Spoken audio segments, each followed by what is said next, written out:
ओम शांति। आज का दिन अमृत वेले से रात्रि तक सभी ने बाबा से बहुत मीठी मीठी रूह रिहान की, अपने आप को खूब भरपूर किया। अच्छा लग रहा है ना सबको? എല്ലാവർക്കും ഇന്നത്തെ അനുഭവം നല്ലതായിട്ട് തോന്നിയോ? രാവിലെ മുതൽ അമൃതവേള മുതൽ ഇതുവരെ ബാബയുടെ കാര്യങ്ങൾ കേൾക്കുകയും ബാബയുമായിട്ടുള്ള അനുഭവം ചെയ്യുന്നതും ഇതൊക്കെ നിങ്ങൾക്ക് നല്ല അനുഭവമായിട്ടുണ്ടെന്ന് തോന്നുന്നു.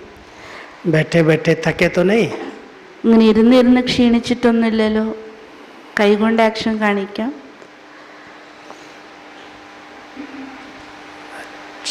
बहुत अच्छा है कि साल में एक बार ऐसी एकांत की तपस्या करने का चांस मिलता है.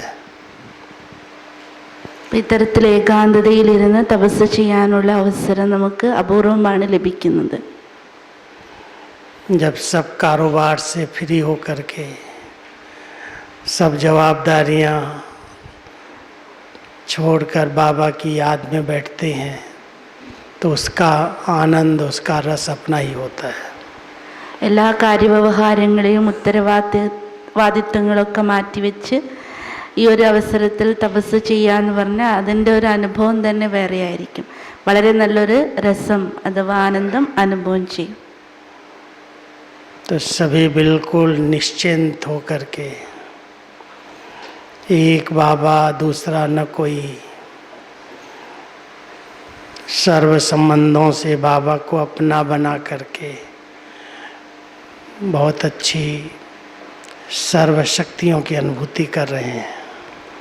എല്ലാവരും വളരെയധികം നിശ്ചിന്തമായി ഒരു ബാബ രണ്ടാമതായി മറ്റാരുമില്ല, സർവസംബന്ധം ഒരു ബാബയോട് വെച്ച് വളരെ നല്ല മധുരമായ അനുഭവം നുകരുന്നുണ്ടാകാം.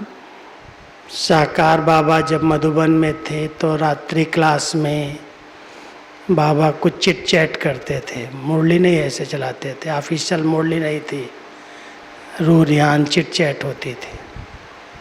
ബ്രഹ്മബാബ സാകാരത്തിലുണ്ടായപ്പോഴും രാത്രിയുടെ സമയങ്ങളിൽ ഈ തരത്തിൽ ചിറ്റ്ചാറ്റ് നടക്കുമായിരുന്നു. और बाबा के अव्यक्त होने के बाद दीदी दादी भी नाइट क्लास में जरूर आती थी. ഇപ്പോൾ ബ്രഹ്മബാബ പോയതിനു ശേഷം ദീദി ദാദിക്കാണ് ഉത്തരവാദിത്വം. അവരും രാത്രി ക്ലാസ് തുടരുന്നു. और उस समय देश और विदेश में नए नए सेंटर खुलते थे, सेवाएं होती थी. तो दीदी कहती थी जो भी सेवा समाचार आते हैं वो क्लास में सुनाओ, रात्रि क्लास में. ഇപ്പോൾ ബ്രഹ്മബാബ അവ്യക്തമായതിനു ശേഷമാണല്ലോ വിദേശ രാജ്യങ്ങളിലൊക്കെ സേവ വിസ്താരത്തിൽ പോയത്. അപ്പോൾ ദീദി പറയുമായിരുന്നു പുതിയ പുതിയ സേവനത്തെക്കുറിച്ചുള്ള കാര്യങ്ങളൊക്കെ രാത്രി ക്ലാസ്സിൽ ഷെയർ ചെയ്യാൻ വേണ്ടിയിട്ട്. तो बहुत अच्छी रमणीकता से सभी आपस में रूह रिहान करते थे. അപ്പോൾ ആ ഒരു സമയങ്ങളിൽ രാത്രിയുടെ വേളയിൽ കാര്യങ്ങൾ വിനിമയം ചെയ്യുമ്പോൾ വളരെയധികം രമണീകതയോടുകൂടി കാര്യങ്ങളൊക്കെ അവതരിപ്പിക്കുമായിരുന്നു. कोई कोई गीत गाते थे, कोई शायरी सुनाते थे. रात्रि के अंदर बहुत अच्छी तरह से चिट चैट करते थे. വളരെ നല്ലൊരു രമണീകത ആയിരിക്കുന്ന അന്തരീക്ഷമായിരുന്നു. ചിലരതിൽ പാട്ട് പാടാറുണ്ട്, കവിതകൾ വായിക്കാറുണ്ട്. അങ്ങനെ വളരെ നല്ല രീതിയിൽ രാത്രിയുടെ സമയം രാത്രി ക്ലാസ് നടക്കുമായിരുന്നു. और दीदी बहुत रमणीक थी, तो रमणीकता के कारण जो गीत गाने वाले होते थे ना वो थोड़ा सा शकल ब्लैक हो, डार्क हो, तो दीदी कहती थी तुम गीत गाओ. और जब वो गीत गाने लगता था तो चुपचाप लाइट बंद करा देते थे. कहती देखो इसके दांत ही चमकेंगे और कुछ नहीं दिखाई देगा. അപ്പോൾ ദീദി അത്രമാത്രം രസിപ്പിക്കുമായിരുന്നു. രമണീകതയുടെ മൂർത്തിയായിരുന്നു നമ്മുടെ മൻമോഹിനി ദീദി. അപ്പോൾ രാത്രിയുടെ സമയത്ത് പാട്ടൊക്കെ പാടുമായിരുന്നു. അപ്പോൾ ചിലവരുടെ ശരീരത്തിൻ്റെ നിറം കറുത്തതായിരിക്കും. അപ്പോൾ ദീദി അവരെ വിളിച്ചിട്ട് പറയുന്നു ആദ്യം നീ പാട്ട് പാടുമെന്ന്. അപ്പോൾ അവർ പാട്ട് പാടാൻ തുടങ്ങുമ്പോൾ തന്നെ ലൈറ്റ് ഓഫ് ചെയ്യിപ്പിക്കുമായിരുന്നു. എന്നിട്ട് ദീദി രസിപ്പിക്കുമായിരുന്നു. ഇപ്പോൾ അവരുടെ പല്ല് മാത്രം തിളങ്ങുന്നതായിട്ട് കാണാം, വേറൊന്നും കാണില്ല. हमारे रमेश भाई का प्यारा गीत था, प्रीतम आन मिलो। बहुत प्यार से गाते थे, खो जाते थे, प्रीतम आन मिलो. നമ്മുടെ രമേശ് ഭായി എല്ലാവർക്കും പരിചയം ഉണ്ടാകാം. രമേശ് ഭായിയുടെ വളരെ ഇഷ്ടപ്പെട്ട ഗാനമായിരുന്നു പ്രിയതം ആൻമിലോ, പ്രിയതമ വന്ന് കൂടിച്ചേരും അഥവാ കണ്ടുമുട്ടു എന്നുള്ളത്. അപ്പം അത് വളരെയധികം ലഹരിയോടും ആ ഒരു പാട്ടിൻ്റെ വരികളിൽ മുഴുകിയിരുന്ന് പാടാറുണ്ട്. और एक दूसरे भाई थे जो गाते थे, मुखड़ा देख ले प्राणी जरा दर्पण में. അവർക്കിടയിൽ തന്നെ വേറൊരു സഹോദരൻ ഉണ്ടായിരുന്നു. അപ്പം അവരുടെ പാട്ടാണ് മുക്കടാ ദേക്കിലെ പ്രാണി, മുഖമാകുന്ന ദർപ്പണത്തെ നോക്കൂ ഹേ ആത്മ എന്നുള്ള പാട്ട്. तो ऐसे ऐसे गीत जो मुरली में आते हैं, कोई न कोई को दीदी खड़ी कर देती, सुनाओ आज ये सुनाओ, आज तुम सुनाओ. ഇപ്പോൾ ഡെയിലി മുരളിയിൽ ഗീതം വരാറുണ്ടല്ലോ, അപ്പം അതിനനുസരിച്ച് ദീദി ആരെങ്കിലും കൊണ്ട് ആ പാട്ട് എഴുന്നേൽപ്പിച്ച് പാടിപ്പിക്കുമായിരുന്നു. ऐसे आधा पौना घंटा अच्छी रूह रिहान करके गुड नाइट करके फिर सोते थे. അങ്ങനെ അന്നത്തെ കാര്യങ്ങളൊക്കെ ഷെയർ ചെയ്ത് പാട്ടും കാര്യങ്ങളൊക്കെ ആയി ഏകദേശം അരമണിക്കൂർ 3/4 മണിക്കൂർ അത് കഴിഞ്ഞ് എല്ലാവരും ഉറങ്ങാൻ പോകുമായിരുന്നു. बहुत छोटा परिवार था. ആ സമയത്ത് കൊച്ചു പരിവാരമായിരുന്നല്ലോ ബ്രാഹ്മണ. ആ സമയത്ത് 60-70 मुश्किल से होते थे. परिवार में अगर पार्टी भी आती थी तो 25-30 पार्टी वाले, 25-30 मधुबन वाले, ऐसे 50-60 का ग्रुप. छोटा परिवार, सुखी परिवार था. അപ്പം ആ സമയത്ത് നമ്മുടെ ബ്രാഹ്മണ പരിവാരം വളരെ കൊച്ചു പരിവാരമായിരുന്നു, വളരെ സ്നേഹി പരിവാരം. മധുബനത്തിലുള്ളവർ രാവിലെ ക്ലാസ്സിൽ കേട്ടിട്ടുണ്ടാകും, 10-25 പേര് മാത്രമേ, 30 പേരോളം ഉണ്ടാകുമായിരുന്നു സേവാദാരി. ബാക്കി പാർട്ടി പുറമേ നിന്ന് എത്തുമായിരുന്നതും 30 പേരായിരുന്നു. അങ്ങനെ ഒരു 60-70 പേര് മാത്രമേ മധുബനത്തിൽ ആ സമയത്ത് ഉണ്ടാകാറുള്ളൂ. और अगर ज़्यादा आ गए तो दीदी दादी हम लोग कहती थी तुम अपने कमरे खाली करो, बाहर आ जाओ, बरामदे में तुम सो, उनको कमरा दे दो. അപ്പോൾ കൂടുതൽ പേരായാൽ താമസിക്കാൻ സൗകര്യം കുറവാണല്ലോ. അപ്പോൾ ഇവരൊക്കെ ഇവരുടെ റൂം ഒഴിപ്പിച്ച് അവർക്ക് പാർട്ടിയിൽ വന്നവർക്ക് സ്ഥാനം കൊടുക്കാൻ പറയുമായിരുന്നു. बाबा भी यही कहते थे, आ जाओ बच्चे, कोई बात नहीं, चारपाई के नीचे सो जाओ करके. അപ്പോൾ ആ സമയത്ത് ബാബ ഉണ്ടായിരുന്നു. അപ്പോൾ ബാബ പറയായിരുന്നു, ശരി നിനക്ക് അവിടെ റൂം ഒഴിഞ്ഞു കൊടുക്കണമെങ്കിൽ എൻ്റെ കട്ടിലിൻ്റെ അടിയിൽ വന്ന് കിടന്നോളൂ എന്ന് പറയായിരുന്നു. तो कई बार हम लोगों को या तो अंदर सोना है तो दरी पर सब एक साथ पार्टी, 5-6 हम, 5-10 वो, 10-15 लोग एक ही साथ सो जाते थे एक ही दरी पर. അപ്പം ആ സമയത്ത് മുറികൾ കുറവാണ്. അപ്പോൾ പാർട്ടിയിൽ വന്നവരും മധുബൻ നിവാസികൾ എല്ലാവരും ഒരു മുറിയിൽ തന്നെ 10-12 പേര് താമസിക്കേണ്ട സാഹചര്യമൊക്കെ ഉണ്ടായിരുന്നു. चारपाई तो कोई को मुश्किल से मिलती थी. അന്ന് കട്ടിലും കാര്യങ്ങളൊന്നും കുറവായിരുന്നല്ലോ. और दादी दीदी इतनी महिमा करती है, तो पट रानी है, तो पट राजा है. അപ്പം നിലത്ത് കിടക്കുന്നവരെ കുറിച്ച് ദാദിമാര് അവരെ മഹിമ പാടാറുണ്ട്. ഇവര് പട്രാണിയാണ്, പട്രാജനാണ്. അതായത് നിലത്ത് കിടക്കുന്നവരെ ആ രീതിയിൽ പറയും. कोई भी साइंस का साधन नहीं, एक भी साइंस का साधन नहीं था मधुबन में. पंखा ही नहीं थे किसी के पास. അപ്പം ആ സമയത്ത് വിജ്ഞാനത്തിൻ്റെ ഈ സാധനങ്ങളൊന്നും അപ്പം ഉണ്ടായിരുന്നില്ല, ഫാന് പോലും ഉണ്ടാകാറില്ല. पंखे तो बहुत बाद में लगे हैं. ഫാനൊക്കെ പിന്നീട് കുറേ കഴിഞ്ഞതിന് ശേഷമാണ് വന്നത്. गर्मी भी कम पड़ती थी. केवल हिस्ट्री हॉल में 3 पंखे थे, बाकी किसी के कमरे में न पंखा न कोई लाइट का भी एक छोटा छोटा बल्ब. അപ്പം ആ സമയത്ത് ഹിസ്റ്ററി ഹാളിൽ മാത്രം 3 ഫാൻ ഉണ്ടായിരുന്നു. ബാക്കി മറ്റാരുടെ മുറികളിലും ഫാൻ ഉണ്ടായിരുന്നില്ല. ലൈറ്റും ഇതുപോലൊന്നും ഉണ്ടായിരുന്ന കൊച്ചു കൊച്ചു ബൾബ് ആ സമയത്ത് ഉണ്ടായിരുന്നു. और पानी हम लोग 2-3 भाई 2 बजे उठ के एक टंकी गर्म करते थे, लकड़ी कोयला डाल डाल करके. അപ്പം ആ സമയത്ത് ഇപ്പോഴത്തെ സോളാറൊന്നും ഇല്ലല്ലോ. അപ്പോൾ ആ സമയത്ത് 5-6 ഭായിമാർ ചേർന്ന് വെള്ളം ടാങ്കിൽ വെള്ളം നിറച്ച് പിന്നീട് വിറകും മറ്റു കാര്യങ്ങൾ കൊണ്ട് കത്തിച്ച് അതിനെ ചൂടാക്കുമായിരുന്നു എല്ലാവർക്കും വേണ്ടിയിട്ട്. कोयला जो आता था ना, कोयला आता था बहुत दूर से. कोयले की एक कहानी सुनाऊं? कहानियाँ सुनते हैं ना रात्रि क्लास में जी. क्या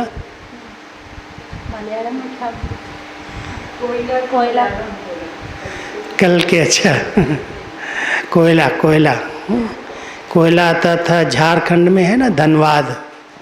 अभी झारखंड में, पहले तो बिहार ही था.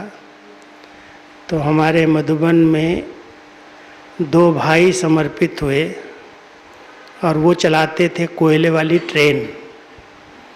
कोयले की ट्रेन चलती थी ना पहले, पर बाद में डीजल आया, बाद में इलेक्ट्रिक आई, लेकिन पहले कोयले वाली ट्रेन चलती थी। जब हम लोग आते थे ना गांव से ट्रेन में, तो एकदम कपड़े काले, चेहरा काला, एकदम भूत जैसा बन जाते। कोयले की वो धुआं निकलता ना उसके अंदर। तो कोयले की ट्रेन चलाने वाले दो भाई थे, एक हमारे गुरमुख दादा थे और एक दूसरे दादा थे। दो दादाएं जो अम्बाला के थे। खन्ना जी और गुरमुख दादा की जोड़ी थी। बुजुर्ग हो गए थे, रिटायर हुए ट्रेन से, तो ट्रेन से रिटायर हो करके मधुबन में समर्पित हो गए। बहुत पक्के बाबा के बच्चे थे। और वो कोयला खरीद के ले आते थे वहाँ से, धनबाद से, पूरी ट्रेन। उनको पता था कहाँ सस्ता मिलता है, कहाँ से क्या होता है। तो एक बार पूरी ट्रेन भर करके ले आए। 10-12 बोगी की ट्रेन होती ना, फुल ट्रेन कोयला उठा के वहाँ से ले आए।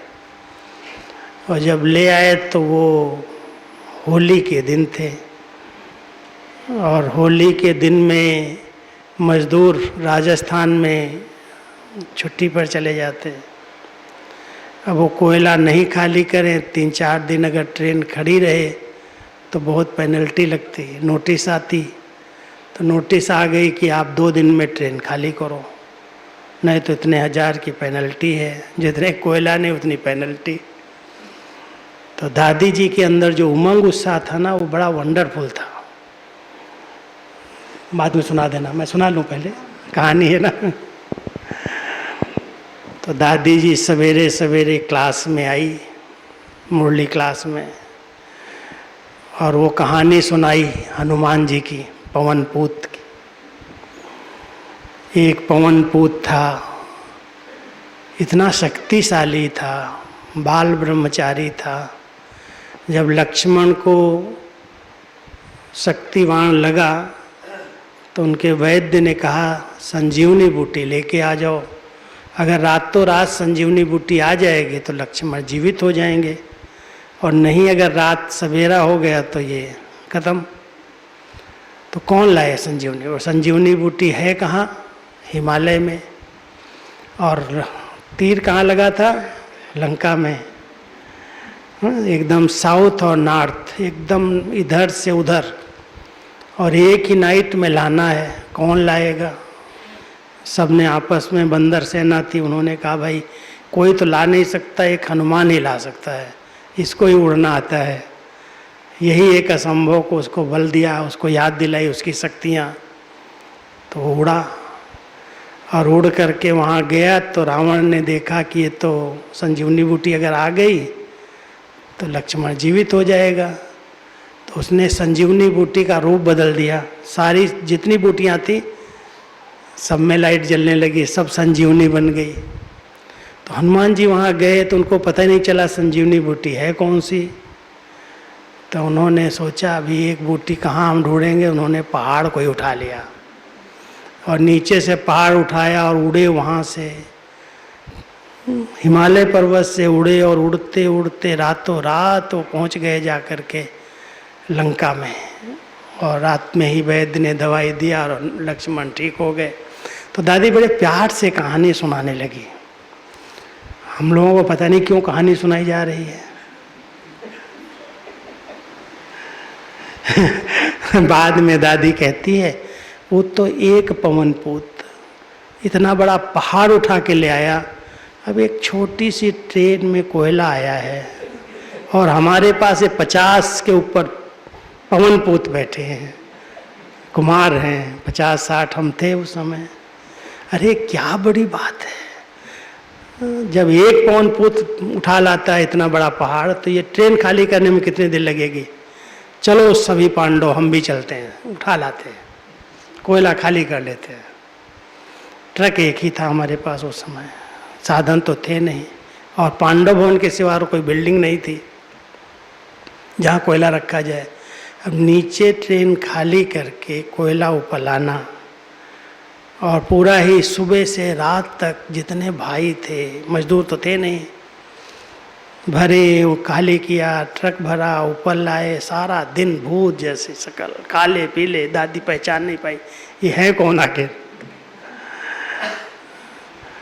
फिर दादी ने कहा अच्छा तुम लोगों ने बहुत मेहनत की है, तुम स्नान पानी करके आओ। सबको स्पेशल साबुन दिया कि जाओ स्नान करके आओ, कपड़े अलग करो, धो, और फिर बाबा के साथ पिकनिक कराएंगे तुम्हारी।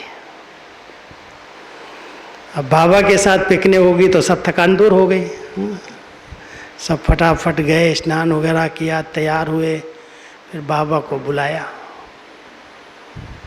और बाबा ने क्या प्यार किया, क्या लेकिन शिक्षाएं दिया। शिक्षाएं बताता हूँ बाद में, अभी आप सुनाओ। ഇത് ബായിജി കൽക്കരിയെക്കുറിച്ചുള്ള ഒരു പ്രാക്ടിക്കൽ കഥയാണ് ഇതുവരെ കേൾപ്പിച്ചത്. ആ സമയത്ത് ഏത് രൂപത്തിലാണ് ദാദിമാർ ഇവരിൽ ഉണർവുത്സാഹം നിറച്ച്. കാരണം ദാദി, പ്രകാശമണി ദാദി എല്ലാവർക്കും അറിയാം, എപ്പോഴും ഉണർവുത്സാഹത്തിൽ തന്നെ നിൽക്കുകയായിരുന്നു, മറ്റുള്ളവർക്കും നൽകിക്കൊണ്ടിരുന്നു. അപ്പോൾ ബായിജി പറയാണ് ആ ഒരു കാലഘട്ടത്തിൽ 2 ദാദാമാർ സറണ്ടർ ആയിരുന്നു. റെയിൽവേയിൽ വർക്ക് ചെയ്തുകൊണ്ടിരുന്ന, ട്രെയിൻ ഓടിക്കുന്ന ലോക്കോ പൈലറ്റ്, അവർ റിട്ടയർഡ്മെൻ്റായി. അപ്പോൾ അതിൽ ഒരാളുടെ പേര് ഉनका नाम दादा गुरमुख और खन्ना जी. ഖന്നാജിയും ദാദാ ഗുർമുഖ്, ഇവർ 2 പേരും ഈ ട്രെയിൻ ഓടിപ്പിക്കുന്നവരായിരുന്നു. അവർ കൽക്കരി വണ്ടിയാണ്. അപ്പോൾ അവർക്കറിയാം ഏതെല്ലാം സ്റ്റേഷനിൽ എന്തെല്ലാം കാര്യമുണ്ട്, എവിടെയൊക്കെ തടസ്സങ്ങളുണ്ടാവും, എല്ലാ കാര്യം അവർക്ക് അറിയായിരുന്നു. അങ്ങനെ അവരൊരു ദിവസം മധുബനത്തിലും കൽക്കരിയും പിന്നീട് വിറക് ഉപയോഗിച്ചിട്ടാണ് നേരത്തെ പറഞ്ഞതുപോലെ വെള്ളം ചൂടാക്കലും ആഹാരം എല്ലാ കാര്യങ്ങളും നടന്നിരുന്നത്.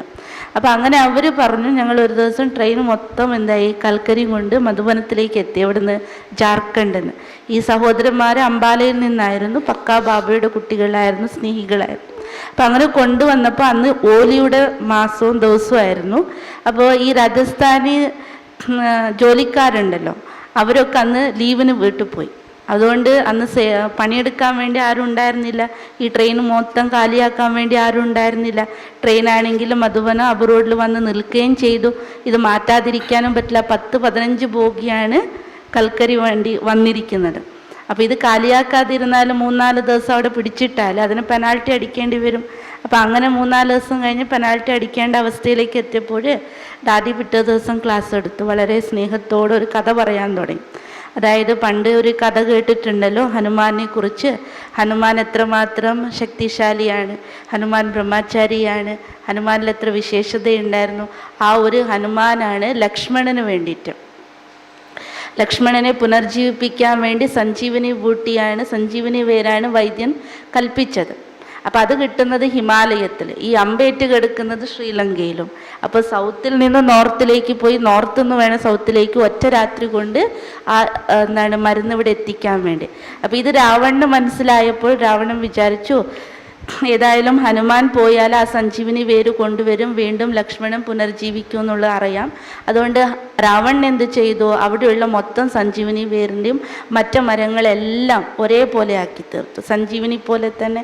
അപ്പോൾ ഹനുമാൻ ആദ്യം ഇവിടെ ചർച്ച തുടങ്ങി, ആരാണ് ഈ സഞ്ജീവനി വേരെടുക്കാൻ പോവുക, പറക്കാനാകണമല്ലോ, ഒരു രാത്രി കൊണ്ട് ഇവിടെ എത്തിക്കും വേണം. അങ്ങനെ വാനരപ്പട മൊത്തം ഇരുന്ന് ചർച്ച നടത്തിയപ്പോൾ ആരെയാണ് ആ കൂട്ടത്തിൽ തിരഞ്ഞെടുത്തത്? ഹനുമാനെ ബൂസ്റ്റ് ചെയ്യാൻ തുടങ്ങി. ഹനുമാൻ അതാണ് ഇതാണെന്ന് പറഞ്ഞിട്ട് അവരുടെ ശക്തിയെക്കുറിച്ച് ബൂസ്റ്റ് ചെയ്തപ്പോൾ ഹനുമാൻ തയ്യാറായി. അങ്ങനെ ഹനുമാനെ വിടുകയാണ് ചെയ്യുന്നത്. ഹനുമാൻ അവിടെ എത്തിയപ്പോൾ പകച്ചു നിൽക്കുകയാണ്, ഇപ്പോൾ ഏതാണ് ഈ സഞ്ജീവനി വേര്.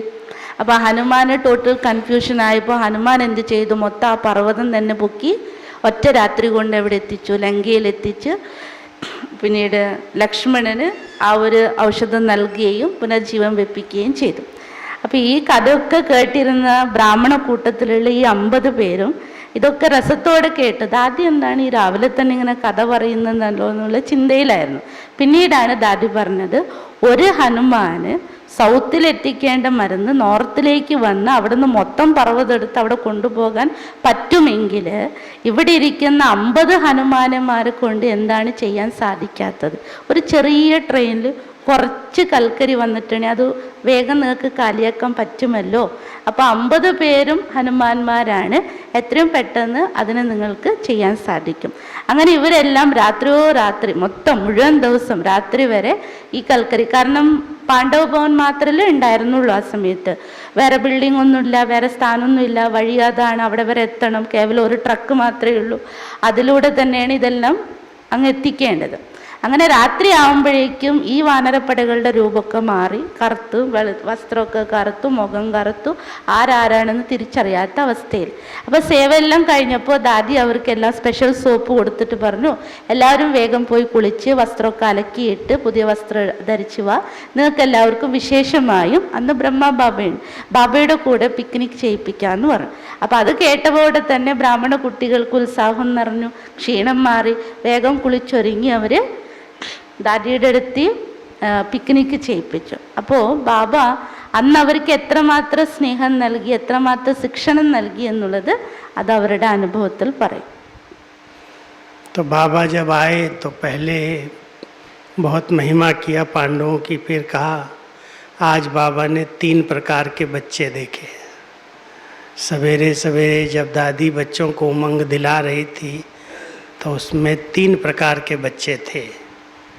अब बाबा ने सबकी पोल खोल दिया। बाबा ने कहा एक बच्चे थे जो दादी के साथ हाँ में हाँ मिला रहे थे, हम जाएंगे, हम करेंगे।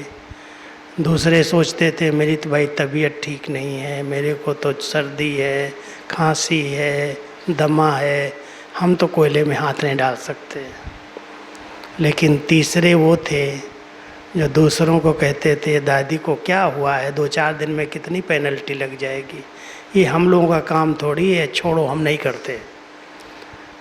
तो बाबा ने उसमें शिक्षा क्या दिया कि मान लो आपके अंदर उमंग उत्साह नहीं है, दूसरा करने के लिए जानना चाहता है, करना चाहता है, तो आप उसके उमंग उत्साह को बढ़ाओ। हाँ करो करो करो, हम कोई कारण से नहीं कर सकते, आप तो कर सकते हो।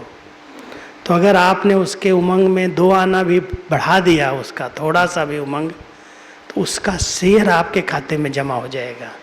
और अगर किसी का कम कर दिया तो बोझ तुम्हारे पर चढ़ जाएगा। ध्यान देना, ईश्वरीय सेवाओं में कई बहुत उमंग उत्साह रखते हैं, लेकिन दूसरे कहते छोड़ो ना, यहाँ तो बहुत देने वाले हैं, बहुत करने वाले हैं। वो अपना भी भाग्य ख़त्म करते और दूसरों का भी ख़त्म करते। अगर कोई कर रहा है और आपके पास नहीं है और आप उसको उमंग दिला करके बढ़ा दो उसका, तो जितना उसका उमंग आपने बढ़ाया उसका शेयर तो कुछ हिस्सा आपको मिल जाएगा। ये बाबा की शिक्षा है. അപ്പോൾ ഈ സേവനമൊക്കെ കഴിഞ്ഞ ശേഷം ബാബ എല്ലാവരും പിക്നിക് ചെയ്യിപ്പിക്കുക മാത്രമല്ല ഇവരുടെയൊക്കെ മഹിമ പാടുകയും ചെയ്തു. കാരണം ഇത്രയും വലിയ സേവനം അവർ ചെയ്തു എന്ന്. അതോടൊപ്പം തന്നെ ബാബ കുട്ടികൾക്ക് ആ സമയത്ത് ശിക്ഷണം നൽകി. ബാബ പറഞ്ഞു, ഇന്നത്തെ സേവയൊക്കെ വളരെ നല്ല രീതിയിൽ ഉത്സാഹത്തോടെ നിങ്ങൾ ചെയ്തു, ശരി തന്നെ. പക്ഷേ ഇന്നത്തെ ദിവസത്തിൻ്റെ ഈ സേവനത്തിൽ ഞാൻ 3 പ്രകാരത്തിലുള്ള കുട്ടികളെയാണ് കണ്ടത്. അപ്പോൾ തുടക്കത്തിൽ തന്നെ ദാദി ഉത്സാഹത്തോടെ പറഞ്ഞല്ലോ, ഞാനും വരാം, നിങ്ങളും നടക്ക്, അതൊക്കെ നമുക്ക് ചെയ്യാൻ പറ്റുന്നതേ ഉള്ളൂ എന്ന്. അപ്പോൾ ആ കൂട്ടത്തിൽ ദാദിക്കൊപ്പം തയ്യാറായി നിൽക്കുന്നവർ, ഹാ ദാദി നമുക്ക് എല്ലാവർക്കും ചെയ്യാൻ പറ്റുന്നതാണ്, ഈസിയാണെന്ന് പറഞ്ഞ് ആ ഒരു കാര്യത്തിലേക്ക് വേണ്ടി ഒറ്റ സങ്കല്പത്തിൽ ഇറങ്ങി നിൽക്കുന്നവർ. രണ്ടാമത്തെ പ്രകാരത്തുള്ളവർ ചിന്തിക്കാൻ തുടങ്ങി, എനിക്ക് ചുമയുണ്ട്, പനിയുണ്ട്, ശ്വാസം മുട്ടലുണ്ട്, അപ്പോൾ ഈ കൽക്കരിയൊക്കെ എടുത്താൽ അത് കൂടാനാണ് സാധ്യത, അതുകൊണ്ട് എന്നെ കൊണ്ടൊന്നും പറ്റില്ല എന്ന് പറഞ്ഞ് മാറി നിന്നവർ. മൂന്നാമത്തെ പ്രകാരത്തിലുള്ളവർ, ദാദിക്ക് വേറെ പണിയൊന്നുമില്ലേ, ഇതെന്താ നമ്മളെ കൊണ്ടെടുപ്പിക്കുന്ന, ഈ 3 ദിവസം വണ്ടി പിടിച്ചിട്ടപ്പോൾ പെനാൾട്ടി എത്ര കൊടുക്കാനാ, അധികമൊന്നും അത്ര രൂപയൊന്നും കൊടുക്കേണ്ടി വരില്ല, അടയ്ക്കേണ്ടി വരില്ലല്ലോ, ദാദിക്ക് അത് മറ്റാരും കൊണ്ട് ചെയ്യിപ്പിച്ചാൽ പോരെ, എനിക്കൊന്നും ചെയ്യാൻ പറ്റില്ല എന്ന് പറഞ്ഞ് മാറി നിൽക്കുന്നവർ. അപ്പോൾ ബാബ പറഞ്ഞത്, ശരി, നിങ്ങൾക്ക് ഉണർവുത്സാഹമില്ല സേവ ചെയ്യാനെങ്കിലും ആർക്കാണോ ഉണർവുത്സാഹം ഉള്ളത്, ചെയ്യാൻ താല്പര്യമുള്ളത്, അവരുടെ ഉണർവുത്സാഹം നിങ്ങൾ ഒന്നും കൂടി ബൂസ്റ്റ് ചെയ്ത് കൊടുക്കുക. അപ്പോൾ അതിൻ്റെ ഷെയർ, അതിൻ്റെ ഒരു പങ്ക് നിങ്ങളിലേക്ക് വരും, നിങ്ങളുടെ ഭാഗ്യത്തിലേക്ക് വരും. അഥവാ നിങ്ങൾ ആരെങ്കിലും ചെയ്യാൻ ഒരുങ്ങുമെങ്കിൽ നമ്മൾ പറയും, നിങ്ങൾക്ക് അവിടെ ചെയ്യാൻ അവിടെ ഒരുപാട് പേരുണ്ടല്ലോ, പിന്നെ നിങ്ങൾ ആ കൂട്ടത്തിൽ പോയിട്ട് നിങ്ങൾ എന്തിനാ ചെയ്യണം, അവർ ചെയ്യട്ടല്ലേ, നിങ്ങൾ ചെയ്യണ്ട എന്ന് പറഞ്ഞ് അവരെ പിന്തിരിപ്പിക്കുന്നുണ്ടെങ്കിൽ അതിൻ്റെ ഭാരം ആ ഒരു കണക്ക് നമ്മുടെ തലയിലേക്ക് വരും. അതുപോലെ തന്നെ ബാബയുടെ സേവ എവിടെയാണെങ്കിലും എന്താണെങ്കിലും ബായിജി പറയാണ് സൂക്ഷ്മമായിരിക്കുന്ന കണക്ക് ഈ രൂപത്തിൽ നമ്മുടെ തലയിൽ വരാൻ സാധ്യതയുണ്ട്. അപ്പോൾ ബാബ കൊടുത്ത ശിക്ഷണം അതാണ്. സേവ ചെയ്തു എങ്കിലും ബാബ അതിൽ കണ്ട കാര്യങ്ങൾ കുട്ടികൾക്ക് ശിക്ഷണ രൂപത്തിൽ കൊടുക്കുകയും ചെയ്തു. समय की सीमा है. अभी हम सभी बाबा से गुड नाइट करके फिर अमृत वेले आएंगे. इसलिए जो प्रश्न आपने दिए हैं और जिनके भी हैं वो सब दे दो.